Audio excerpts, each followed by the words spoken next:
Suzuki ကားတွေကိုအသုံးပြုနေတဲ့မိတ်ဆွေတို့အနေနဲ့ကိုယ့်ကားရဲ့စွမ်းဆောင်ရည်တွေကိုရေရှည်ကောင်းမွန်စေဖို့အတွက်မလုပ်သင့်လဲ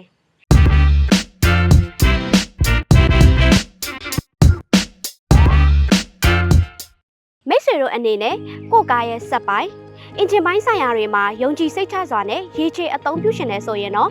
အချိန်ကာလအလိုက်ပုံမှန်စစ်ဆေးမှုတွေကိုပြုလုပ်ဖို့လိုအပ်ပါတယ်။ဘာလို့လဲဆိုတော့ကြိုတင်ကာကွယ်ခြင်းကကုသခြင်းထက်ပိုမိုထိရောက်တယ်ဆိုသလိုမျိုးပဲအချိန်ကာလအလိုက်ပုံမှန်စစ်ဆေးမှုပြုလုပ်ခြင်းကစက်ပိုင်းဆိုင်ရာရှို့ယွင်းမှုကြောင့်ဖြစ်လာနိုင်တဲ့နောက်ဆက်တွဲရေးအန္တရာယ်တွေကိုလည်းကာကွယ်ပြီးသားဖြစ်စေနိုင်တယ်လို့ရှို့ယွင်းသွားတဲ့အစိတ်အပိုင်းတွေကိုပြန်ပြီးပြုပြင်လဲလှယ်ရခြင်းတွေကြောင့်ဖြစ်လာနိုင်တဲ့အချိန်ကုန်ငွေကုန်မှုတွေကိုလည်းသက်သာစေပါတယ်။ဆိုတော့အချိန်ကာလအလိုက်ပုံမှန်စစ်ဆေးမှုတွေကိုဘယ်အချိန်မှလုပ်ရမလဲ။ပြီးတော့ဘယ်မှာသွားလုပ်ရမလဲ။မြန်မာနိုင်ငံမှာထုတ်လုပ်ထားတဲ့ Suzuki ကားတွေအနေနဲ့ကတော့ကီလို9000သုံးမဟုတ်6လောက်ပြည့်တိုင်းကားဝယ်ယူထားတဲ့အယောင်ပြခန်းဒါမှမဟုတ်နီးစပ်ရာ Suzuki အယောင်ပြခန်းတွေမှာအချိန်ကာလအလိုက်ပုံမှန်စစ်ဆေးမှုတွေကိုတွားရောက်ပြုလုပ်လို့ရပါတယ်။ဒီမှာတစ်ခုတတိပြုရမှာက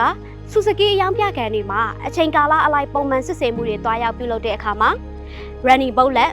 maintained booklet စတဲ့စာအုပ်တွေကိုယူသွားပေးဖို့လိုအပ်ပါတယ်။ဒါကြောင့်ကိုယ့်ကားရဲ့စွမ်းဆောင်ရည်ကောင်းမှုတွေကိုရေရှည်ထိန်းသိမ်းနိုင်ဖို့အတွက်အချိန်ကာလအလိုက်ပုံမှန်စစ်ဆေးမှုတွေကိုပြုလုပ်ကြဖို့အကြံပြုလိုက်ပါရစေရှင်။